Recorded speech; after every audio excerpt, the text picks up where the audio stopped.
Hey guys. So somebody asked me in the comments uh, what cards I was using. I'll show you guys this card, and then you're gonna have to be patient with me because I'm gonna tell you a story.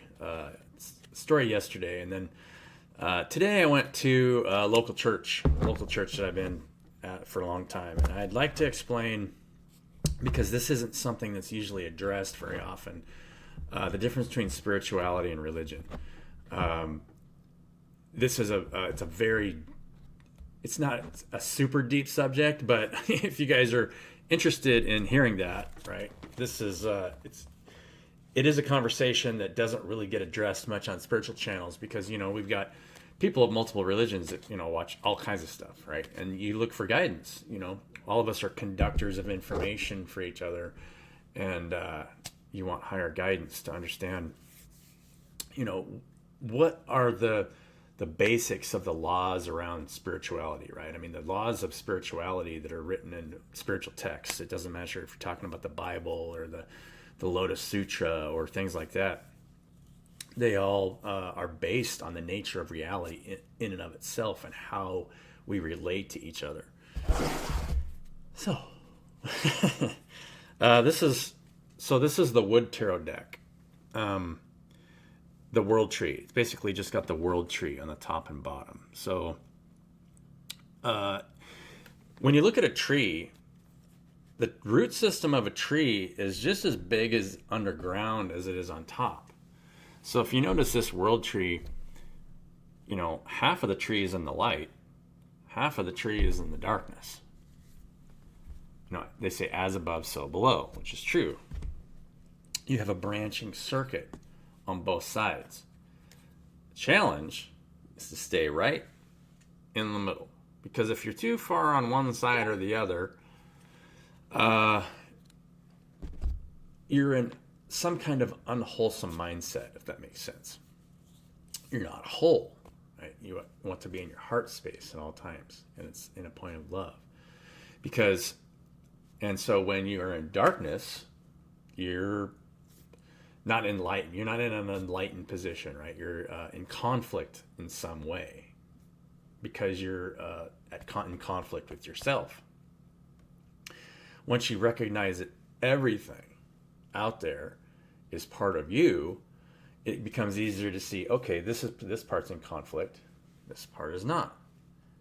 It's okay that it's in conflict because it's part of you. It's just moving from darkness to light. Everything moves from darkness to light. That's how things grow. So yesterday, I had a project, and I just wanted to add a couple sprinklers to my backyard, right? So and I'm going to pull cards here after I get done with this, and then tell you, basically about things that I saw and just witnessed in church settings, and it's people are unconsciously afflicted, are conflicted. They talk about putting on the mind of Christ all the time, and Christos is a mindset, a state of being. It's not a person or a place, right? Even the Bible talks about that. You can point to the person Jesus all day long, but we are joint heirs of the kingdom, and that's what the Bible says. So a joint heir is somebody has equal value. You're not placing one person or creation. This is a created vessel, right? Doesn't matter what my name is or who it is. This is a created vessel. The creator is accessing this space through this vessel. And so that's why you can create this vessel to make it look however you want, right? You can make it look fat or skinny or whatever, right? Anyway, so I wanted to create a couple sprinklers in my backyard because it's the only part of my backyard that doesn't get covered by water, and I have to put, hoses out for sprinklers. And I've been putting it off for a couple years because I knew it was going to be a project because I bought this house for my parents after my mom died so that I could take care of my dad. And they used to have kind of a rough covered porch out back, and there's a concrete slab. Maybe I'll show you guys a picture on YouTube, but if you guys really want to see it. But I knew it was going to be a challenge because there's a bunch of buried concrete right at the edge of the slab where I needed to dig my trench for sprinklers.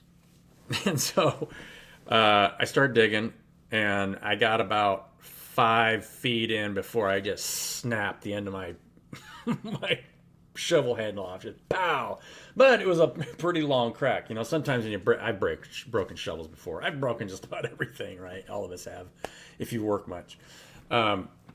Most of the time when you break shovels, it'll like snap it off right at the top of the shaft, on the shovel handle. But you I snapped it off where it was long. It was about, I don't know, probably 8 inches long. So I figured I can glue this and screw it together and it'd be fine. So I started looking for wood glue. I had wood glue, but of course wood glue goes bad after a while. After 6 months, after you open a thing of wood glue, the whole thing turns solid.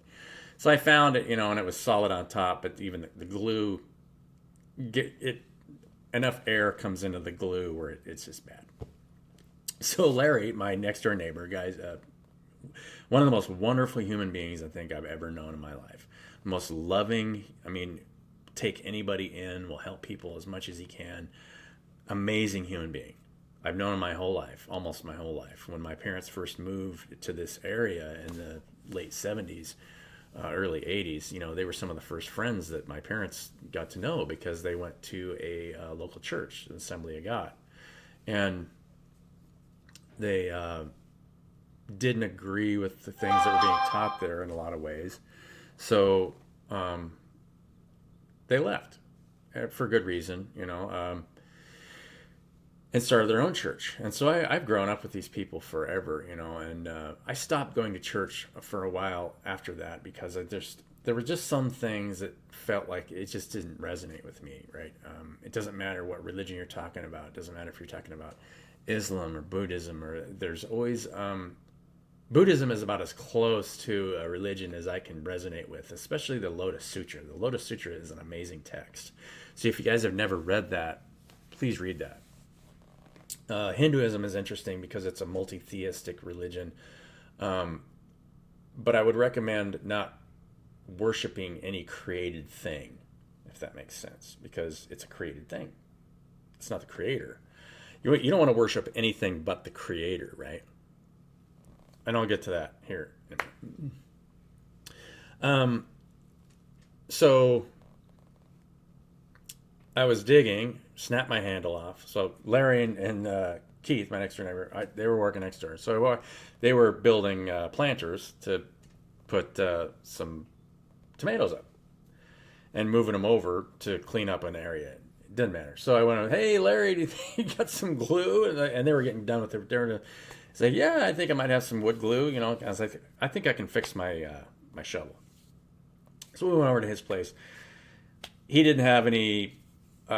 His glue was in the same state of condition as my glue, and he thought he just bought some new glue, but he didn't have any. And so I just borrowed his shovel. Hey, can I borrow a shovel? He's like, sure. So I came back, and I started digging. And I knew it was going to be a process. And I mean, by 6 o'clock last night, I had dug up this big chunk of concrete from an old post that had been poured concrete in a post hole, and it was a huge piece of concrete. It took forever to me to get it out. Now, if I would have had a post jack or just a handy jack, I could have probably jacked it out with a little bit faster. But I mean, digging is digging, and if any of you guys know about digging, it's just some things take a little longer than other things.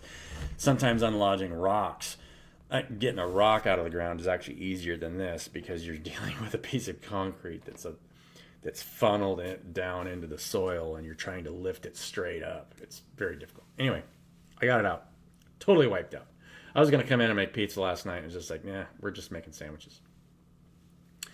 But during the process, you realize it's a very spiritual experience when you finally get your hands into the dirt and you're digging through these roots. And I'm digging up old stuff that's been buried for years and years, right? Something that somebody else had created that's being dug up and uprooted. You could even view belief systems that way, written texts. Um, the Bible is whether you like to believe, understand it or not, the Bible is a pretty conflicted document for a lot of different reasons. And this has to do with the difference between spirituality and religion. And there was a couple of comments that I made today that I was trying to help, because you don't want to, don't ever try and challenge people's position. This is just a recommendation. You can if you like. If you're standing in truth, feel free to speak your truth, but at the same time, you don't want to be in conflict with somebody else who is in conflict, because all you do is you just end up trying to support their position, right? And that it doesn't do any good. You never help somebody, because people get really, really strong convictions, and they really want to believe in what they want to believe in. But even the Bible is conflicted in this one area. When Jesus says, take up your cross and walk with me, he's talking about people taking on their own burdens and walking next to him. Because, that story of Jesus was about how he took on his own burdens. And people say, well, he took on the burdens of the world. Well, in a way, because we're all part of a many-membered body. But at the same time, so when I look at you or anybody in this world, if I am in a position of enlightenment, I am helping the rest of my body reach a position of enlightenment. Now, you can't force anybody. You can, because everyone's ready at a certain time for what they're ready for. And when you're no longer in conflict, you're always in a state of love, for it doesn't matter who it is. So you basically just try to ask, and this is something I would recommend you guys, if you ever interact with people that have a different belief system than you, just ask questions and walk away. You kind of plant seeds that way, because you want to ask specific questions that might challenge their belief system in some way. And so Christianity has always taught, and this is something that actually Paul taught, that doesn't really resonate with what Jesus taught, because those two entities are conflicted in a way. Because they say pray in Jesus' name. Well, why are you asking Jesus to do something that he told you could do? Right? Because that's scriptural. Why would you ask somebody else to do something that you have been given power to do yourself? So, and that's what has created all the different religious systems, right? Where you've got people that believe in a vessel that is doing something for them, but you can't do it yourself. All of us are the creator creating this reality. Every thought that goes through your head is being created. It's a created thought form that creates a view of yourself that's getting projected onto your environment, right? And so if you're believing if you have less power than someone else, you'll give your power away on purpose, because I don't have power over that they have control over that. Not true, right? It's never true. And so if you want to become a joint heir, you have to really the first part is understanding it, because once you get to a place of understanding, now you have to sometimes dig up, because you'll have emotional attachments and you won't even realize you have emotional attachments, and sometimes they're buried very deeply.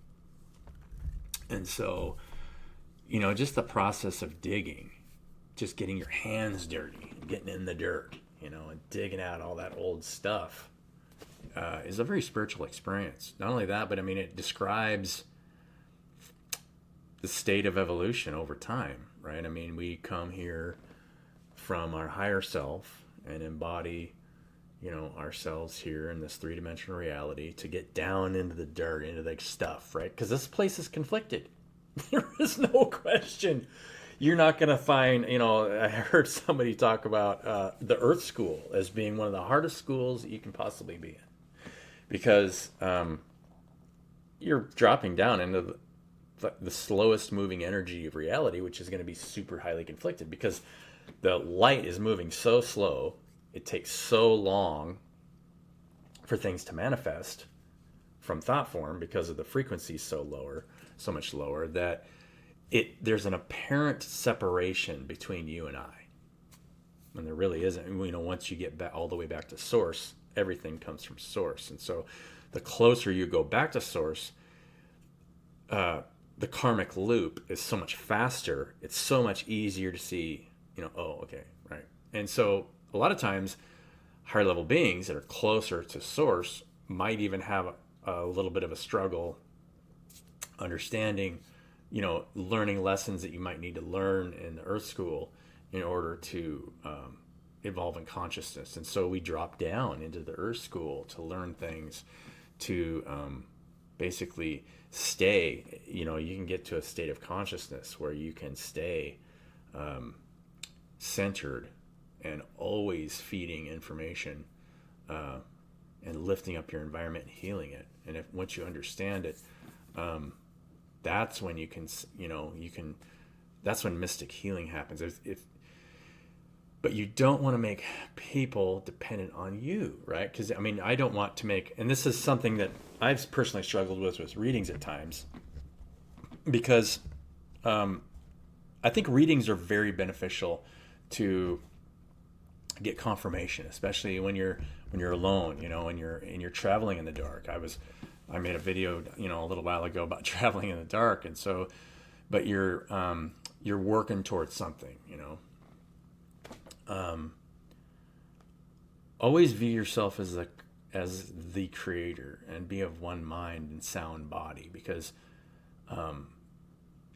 you'll always be in a state of peace and love for the people around you, no matter what kind of state that if they're in conflict with. And so you can accept people when they're in conflict, even if they're attacking you or not attacking you. It doesn't mean you want to spend time with somebody who wants to live in darkness, right? But because you want to resonate with the people that are more peaceful. But as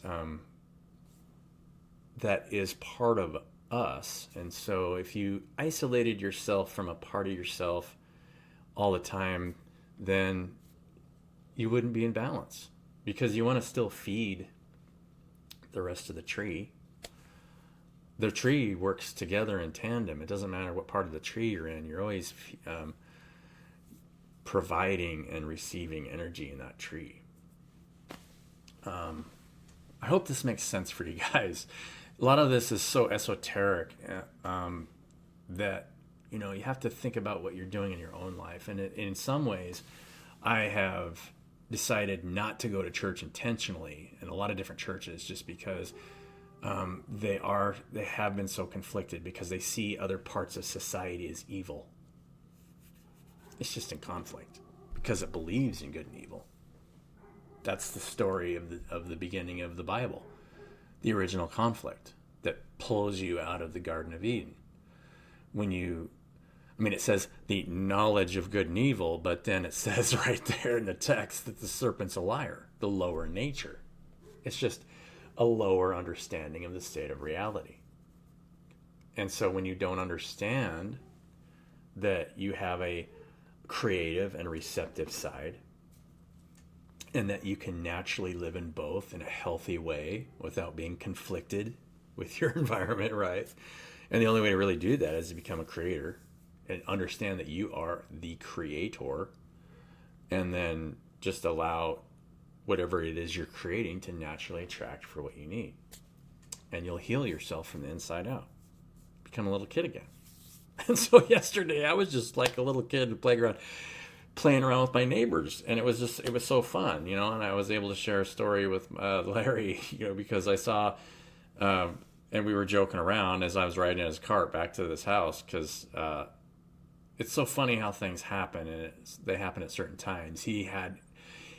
Years ago, he had a project for, and he's been a community person his whole life, amazing. He's done so much stuff, fire commissioner and being assistants to other people for so long. That his kids, he was wanting to rebuild a Triumph, an old car, and they knew what he was doing, and he was trying to get one going, and so they bought one and actually had it fixed up and had it waiting for him in his garage for his birthday. And I remember being there because we were all invited for Larry's birthday because it was a big, I can't remember which, it might have been his 50th birthday party or 60, maybe it was a 60th birthday party, I think. I don't know. I can't remember. And he starts telling me the story, and I started laughing. I said, yeah, I remember.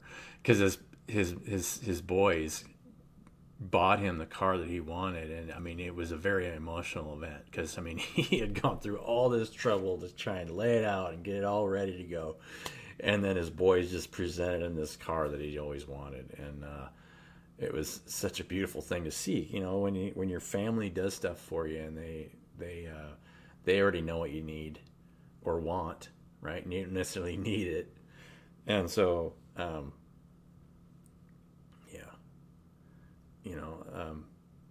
Just become the creator.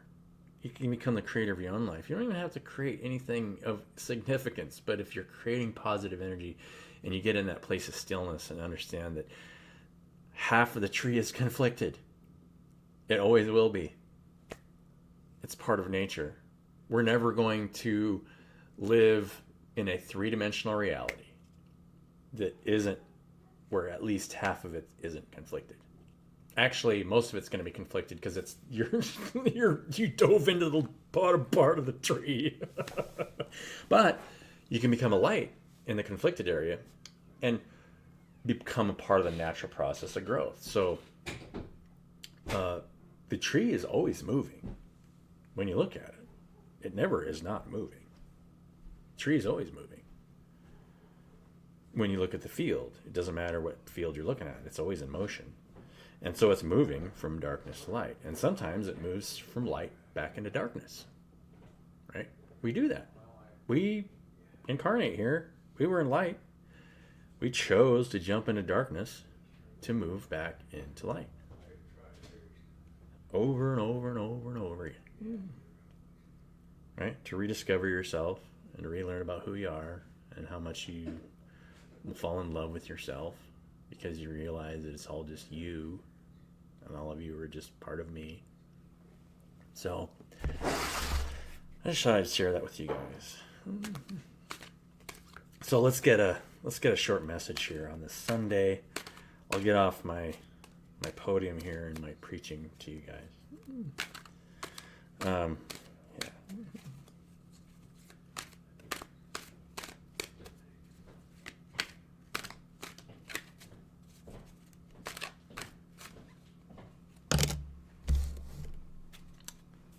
Empowerment.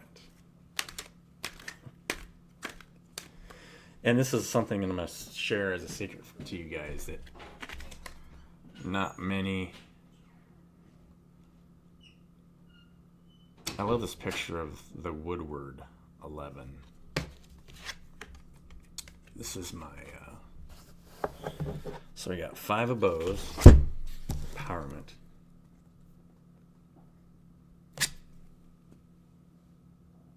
He's sitting outside a cliff there.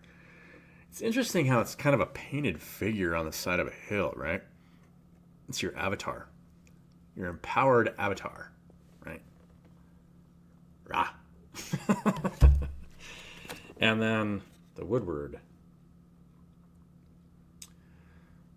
The Woodward is the Justice card in the tarot deck. So you guys are an empowered agent of justice right now.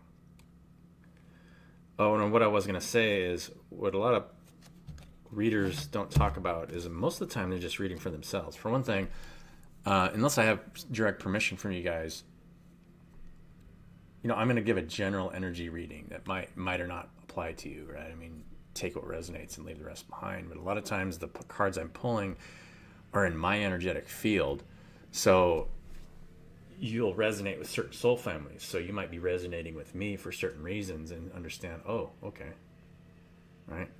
And so you're in this empowered state where justice, you're being brought justice in your life, and you're the agent of justice when you are balanced in this way, when you can accept the conflicted side and the enlightened side and provide for both, right? You're the creator. You're the source of your own joy and happiness. You create your own state. It has nothing to do with anybody else, right? Because people are conflicted, and people will place judgments on you for certain reasons and say, oh, or you're not doing this, or you're not doing that. Well, it's just because they are conflicted and they don't see themselves as the creator, and so they're trying to lay their own burdens right, they're don't understand. They're trying to place a burden of who they think they are onto somebody else. If that makes sense.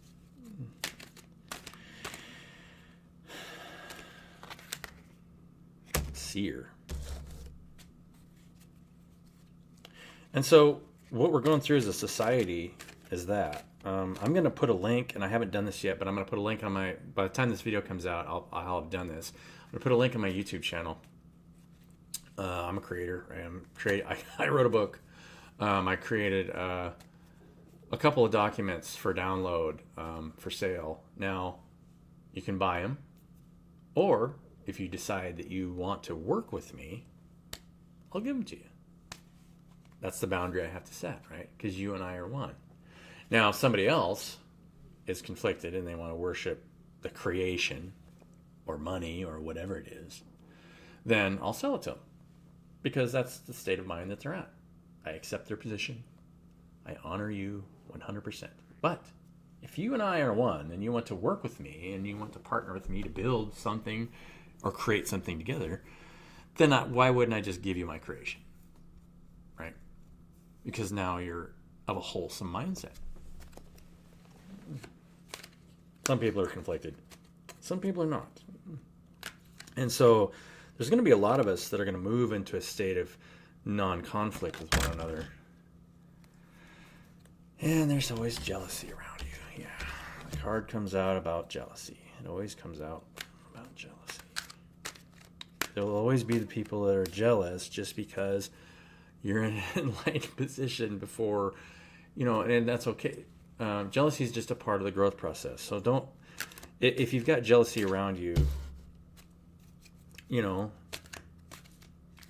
can ground it out, and it's okay. Knight of Vessels. Back to Page of Cups.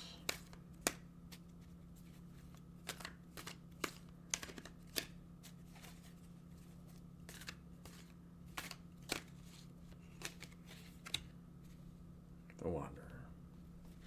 This isn't my favorite card, and I want to show you. I'm going to leave this YouTube video after this card. This is the Fool, the Wanderer, because you are the creator, and so who knows where your creations may lead, but you're always dancing on a rainbow. But you notice how it's obscured, but you're on a rainbow of light, right? You're walking on a full spectrum of light, zero, because you're in the zero state. This is the zero card. I love this interpretation of the Fool card from the other deck, because it describes things about the Fool card that aren't described, but you're still wearing tattered clothing, because your trials and tribulations always lead to growth, because you're always taking a leap out into the unknown, right? On a rainbow of light.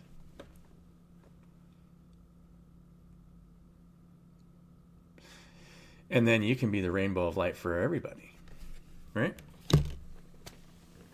Let's get an Oracle card and then wish you guys a happy Sunday.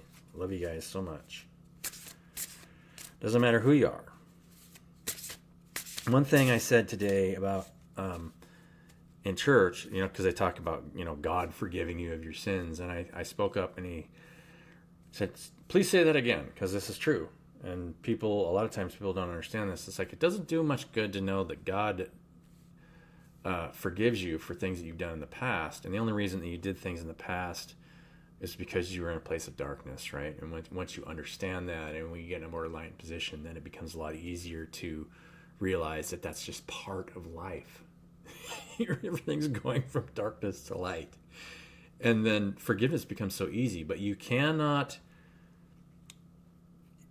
if you can't forgive yourself, then it means it doesn't matter. You can't put that on somebody else, right? That's the double-mindedness when you're trying to place your burden on somebody else. Religion wants you to place your burden on a messianic figure. Spirituality holds you accountable for yourself. That's why religion eventually it dies away in an enlightened position. There is no religion between enlightened beings, right? We are one. You and I are one. We create and naturally attract what we need.